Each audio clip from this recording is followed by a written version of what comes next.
Hi, I'm Tanya Steele, editor of Epicurious.com, and this is Around the World in 80 Dishes. Today we're here with Chef Lou Jones at the Culinary Institute of America, and we're going to make crepes from France, from the Brittany region. Chef, thanks so much for letting us come in here and make these crepes. Thank you for inviting me. You're going to start with making the batter, is that correct? That is correct. Okay. And I know that most preparations start with dry ingredients going in, but we're actually going to start with the liquids, and that's because we're making a batter. And I like to put the liquids in first, because then the flour doesn't stick to the side of the bowl. I see. That's a great tip, because usually in recipes it's always dry ingredients first and then wet combined. Right, yeah. And we just added there heavy cream, whole eggs. 4 eggs, okay, I see and that, then, yep. And then we have AP flour. All-purpose flour, that would be? Okay. And we're going to beat this together. We haven't added all the ingredients yet, but we want to make a fairly thick batter at this time so that we can get out all the lumps. And this may be too thick.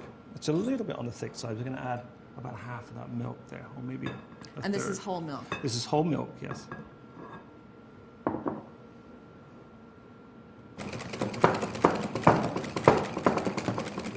Once you get to this stage, where you've got this smooth, fairly thick-looking batter, looks more like an American pancake mix right now.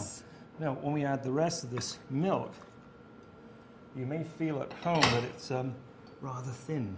Sugar. Okay, just regular granulated sugar? If you're doing sweet pancakes. If not, leave it out. Okay. Pinch of salt. Mm-hmm. So there's our finished batter.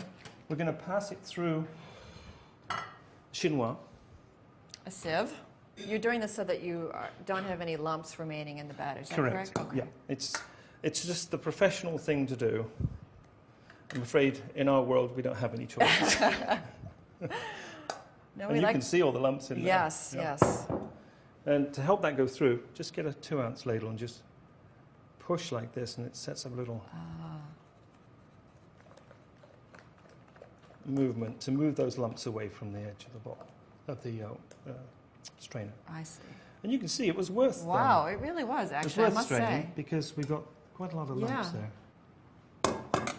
We're now going to cover that, put it in the refrigerator for an hour. Okay. When it comes back out, we'll give it a little stir, because there is some settling that goes on where the flour is a little bit heavier and sits down. And the reason why we let it sit is? To rest the gluten. Okay. Essentially to rest the gluten. So the proteins. Yes, the proteins that are in that flour have been developed through the whisking while we're getting rid of our lumps.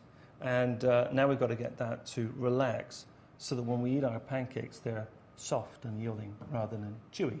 Now we've finished making the batter, and next up, cooking the crepes.